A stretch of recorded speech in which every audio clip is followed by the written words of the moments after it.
Thank you for coming today, and I want to thank the press for showing up, or not.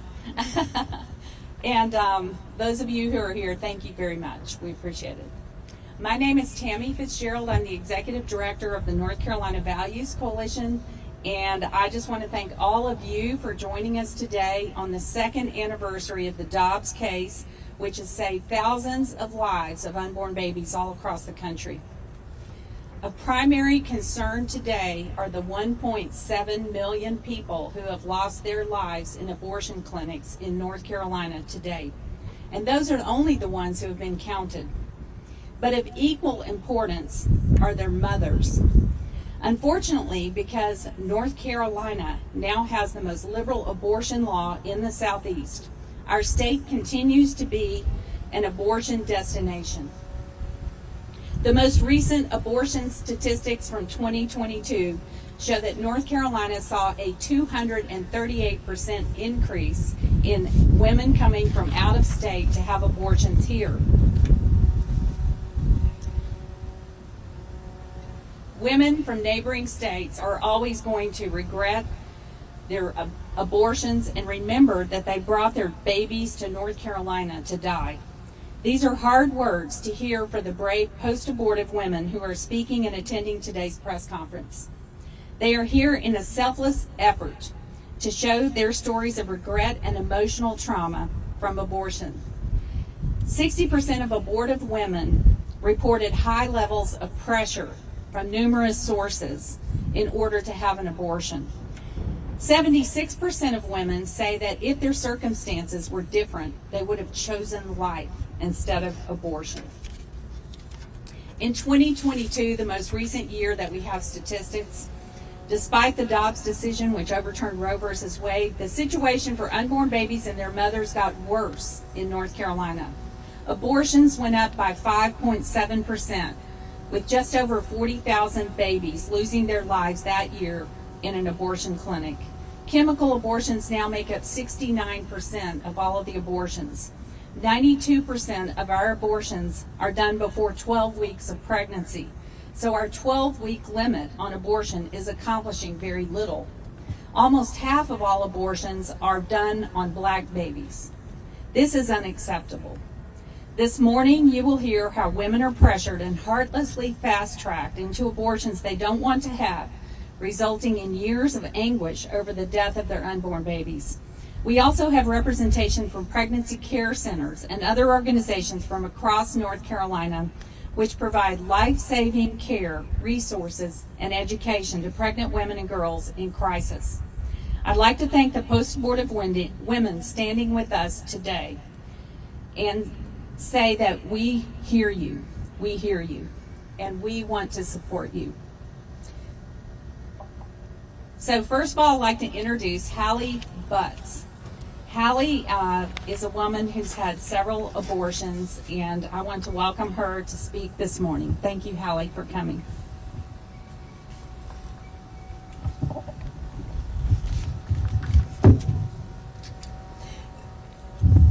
My name is Hallie Butts. 44 years ago, I made a decision that would affect just about every area of my life. With much help and assistance from Planned Parenthood for purely financial purposes, I snuffed out 4 of my children during my teen years. Abortion, I was told, was a perfectly fine method of birth control. It really is not a baby, I was told, but rather a cluster of cells and or a blob of tissue. It was never explained to me that devastating consequences would follow after having an abortion. I was coerced and told what I would do by the father of 3 of my children. There was physical and mental abuse at play here as well. Never was I given an opportunity to hear about alternatives to ending the lives of my children. I am so thankful for the all-important role that pregnancy care centers play today. They are absolutely saving lives and preventing immense devastation. after receiving an official diagnosis of post-abortion syndrome from an accredited mental health facility. A lot more began to make sense to me. I've had years to generally come to grips with the carnage similar to a hit and run that is done to one's soul when a precious life made in the image of God is abruptly and prematurely robbed from you. I'm here to tell you I was robbed of the truth. I was robbed of my peace, which begins in the womb. I was robbed of my sanity and so much more. Complicated grief and guilt that is not properly understood and processed leads to mental distress. I entered into a death dive as a result of the abortions. Destructive thoughts and behaviors and beliefs about myself became my reality. I at more time than once felt as though I did not deserve to live a life for a life. Now I'm raising my voice and not shrinking back from telling the truth to let girls and women know that you do have a choice other than abortion. 76% of post-abortive women have said if they had a choice rather than abortion, they would have chosen life. If you are pregnant and scared, if you are being pressured into an abortion, please call your local pregnancy care center. You are not alone. Go in scared because it's wrong. Come out scarred because it's a taking of a life. Life is sacred. Thank you very much.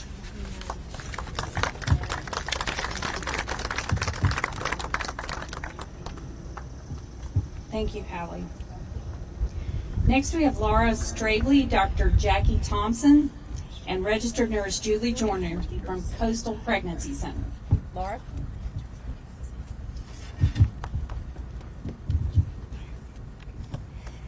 Good morning. My name is Laura Strabley, and I am the Executive Director of Coastal Pregnancy Center in Washington, North Carolina, where we serve a diverse community of women in crisis. It is my privilege to represent the many pregnancy centers in North Carolina that receive state funding to support women and their babies. To those post-abortive women bravely sharing your stories today, please know that we see you, hear you, and support you.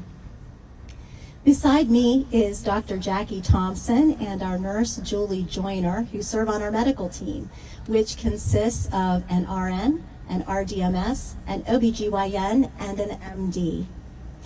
Like the other pregnancy centers that serve in a similar medical capacity and who are subcontractors through Carolina Pregnancy Care Fellowship, we have licensed medical staff and are accountable to the state through detailed quarterly and annual reports. The state funding our center receives provides support for resources such as an ultrasound machine that recently helped save the life of a pregnant woman who came to us for medical care. A pregnant woman came in for an ultrasound appointment to medically be diagnosed for an intrauterine vital pregnancy and to measure gestational age. What our medical team discovered, however, is that her pregnancy was ectopic, which is considered a life-threatening medical crisis. As a result, she was immediately referred to the ED, where she received emergency surgery before a rupture occurred, and this saved her life. To the legislators who approved our funding that helped pay for this machine, thank you. Besides medical care, we offer help to women who are navigating the challenges of an unplanned pregnancy in a spirit that is respectful, kind, and professional. Our team is non-judgmental and understanding as we create emotionally safe spaces. We offer material items such as car seats, diapers, and other support. We walk a long mile in relationship with many of our clients. We refer to adoption agencies when this option is desired. We provide medically accurate information on abortion procedures and fetal development in compliance with North Carolina's Women's Right to Know Act so that women are empowered to make an informed decision.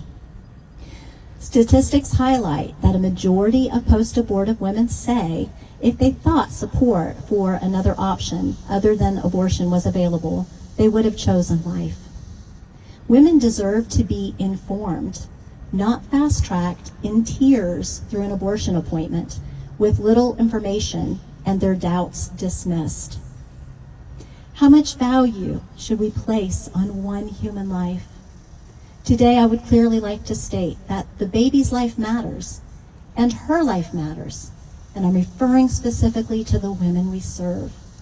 Because of the good work being accomplished by many pregnancy centers in our state, women continue to receive access to free medical care and can receive the vital health information they need to support early intervention and possibly save their lives.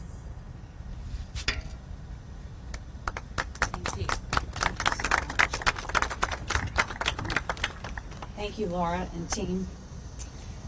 One major value separating the pro-life movement from the pro-abortion movement is that we care about the women no matter the choice they make. Unlike the pro-choice movement, the pro-life community is here to help post-abortive women pick up the pieces. Both Jackie Bonk from Project Rachel and Stephanie Reinhardt from Love Life are here. They help post-abortive women through their traumas. I'd like to welcome Stephanie Reinhardt, who also has her own post-abortion story. Thank you. Thank you, Tammy. By the age of 20, I had committed the greatest regret of my lifetime. Single, pregnant, and living far away from home, the father of the baby immediately began pressuring me to abort. I feared disappointing my parents and feared they may even join him in encouraging me to abort. The church had been silent on the issue for so long. I feared judgment if I would turn to the church. One abortion led to shame and isolation and opened the door for another and another. Each time he would argue that there was no other choice. We can't afford a baby. We haven't even begun our careers yet. There's nothing wrong with it. It's legal. We're not ready to be parents yet. I feared he would abandon me. Surveys of post-abortive women reveal, as Tammy shared, over 60% say they felt coerced or pressured just like me. After my last abortion, I just wanted to die. Over 20% of women who experienced abortion will experience thoughts of suicide and may even attempt. They don't tell you that going in. They lie to you and they tell you it will all be over soon. And nothing could be farther from the truth, because you never forget that you are a mother. Taking the life of your own child is deeply traumatic. The constant fear, the anxiety, the insecurity, the torment, the mistrust of self and others, the constant self-condemnation, and the miscarriages that follow. Oh yes, they don't tell you you're 5 times more likely to miscarry after having had an abortion. Something else they don't tell you. No, it had only just begun. But 30 years went by, because who's safe to talk to? Emotions deadened. I buried my secret deep, just to survive. But in 2013, I made my way into a pregnancy resource center. And there, they encouraged me to participate in a healing abortion recovery Bible study. I had no idea of the self-destructive behaviors I had battled with for years that were rooted in post-abortion trauma. Through that study, Jesus scrubbed my wings to the bottom and healed me from the inside out. He forgave me and he restored my soul. Praise God. If he will do this for me, he will do this for you. He will do this for anyone. If you or anyone you know has experienced an abortion, if you lead abortion recovery ministry or would like to train to lead, if you have a glory story to share, I hope you will go to lovelife.org/restoredlife. We are here to help. We help women, men, and churches connect with healing abortion recovery ministry. Again, that's lovelife.org/restoredlife. All inquiries are confidential. Thank you for letting me share. God bless.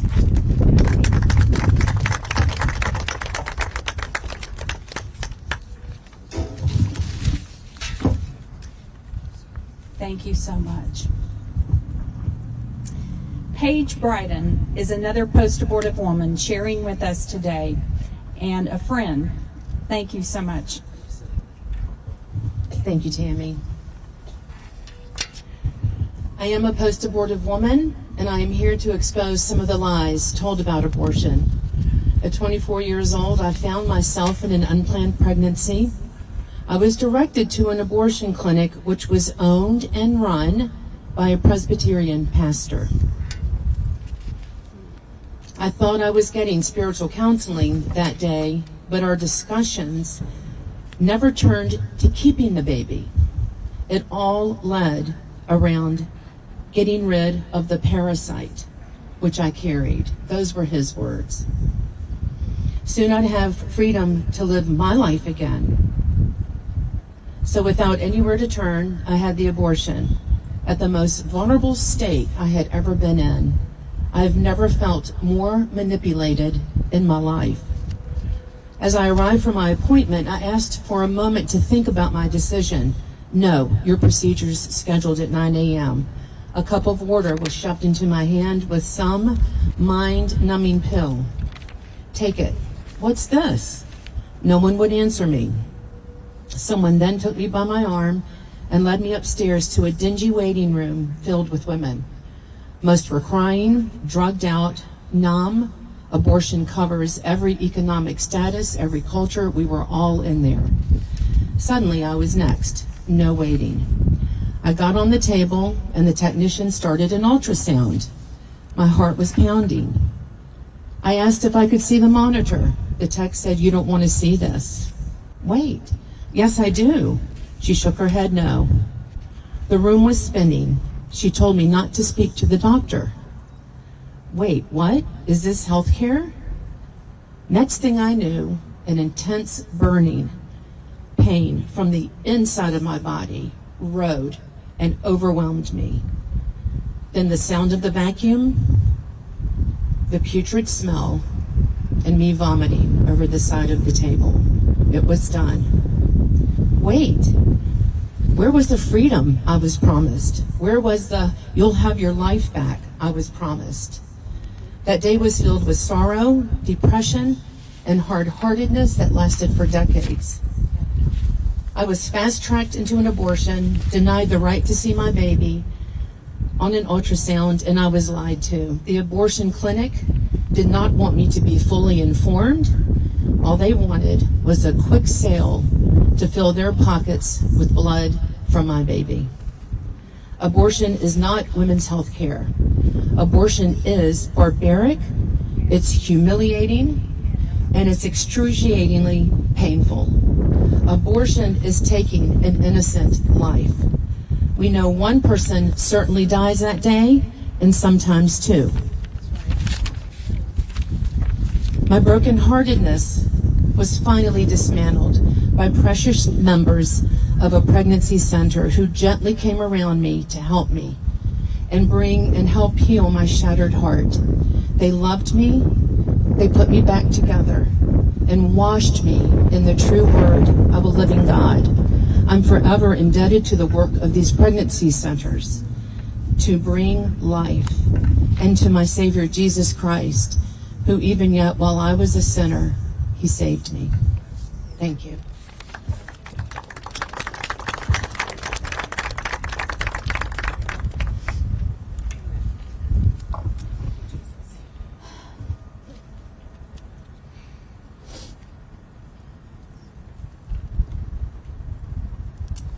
Our last speaker will address dangerous abortion drugs. Lisa Searle is a former abortion clinic worker and now helps women in abortion drug reversal. Thank you, Lisa, for coming today.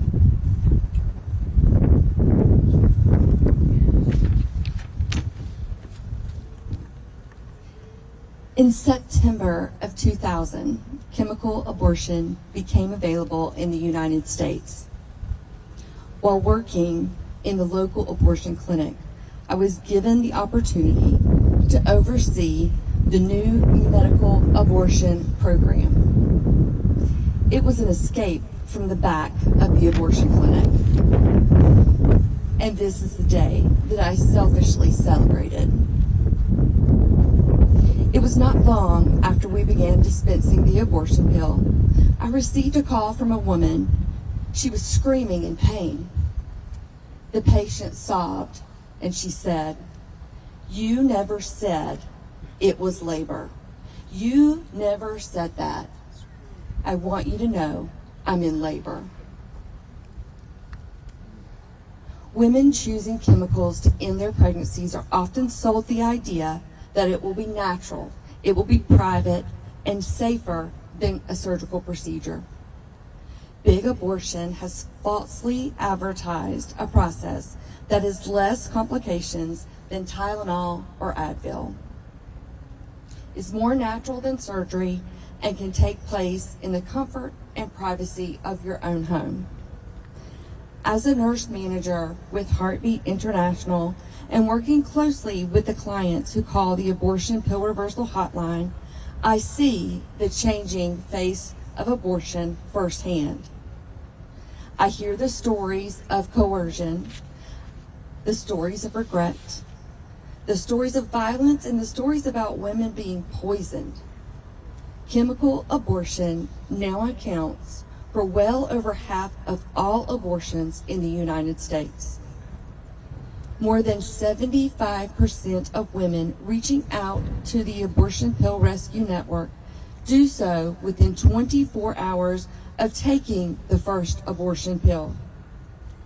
Many say the regret was immediate, and they are desperately seeking help to reverse their abortion. Abortion chemicals have replaced abortion surgeries of the past. Many throughout the world have worked to create ways to get deadly chemicals into the hands of women quickly and without medical insight. Abortion is now readily available to any woman, no matter where she resides in the world or what her local law dictates. With this new reality of abortion, we see decreased medical care and increased risk for women, as well as human lives destroyed by the masses worldwide. Thank you.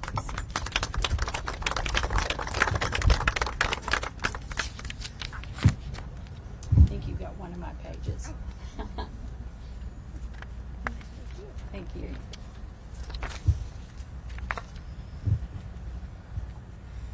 I want to thank all the women who traveled so far from all over the state to join us here today. And I want to thank all the post-abortive women who came to either speak or attend. Thank you for your bravery. Thank you.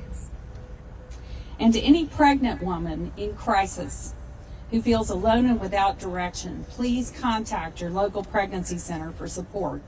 You are not alone, and you deserve better than abortion. I'll open it up for questions now. Any questions? Do you get federal funds at all? Any federal funds? From the government? We're taking questions, I'm sorry about this, from the press. I apologize. I'm not a press. I'll give you the answer later. Okay. Yeah. Any questions from the press? Okay. I know it's hot. Thank you for standing out here this long. Thank you so much.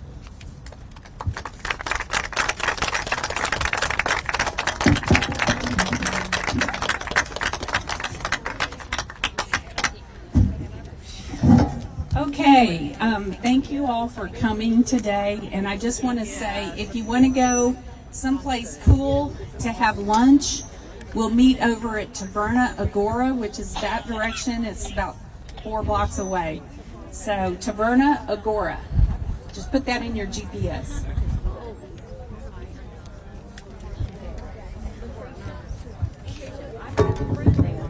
Thank you.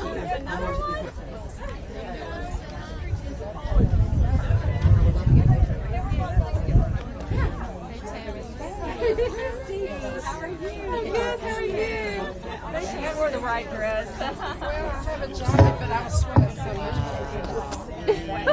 That's all right. You did a great job. it's like, I've got 5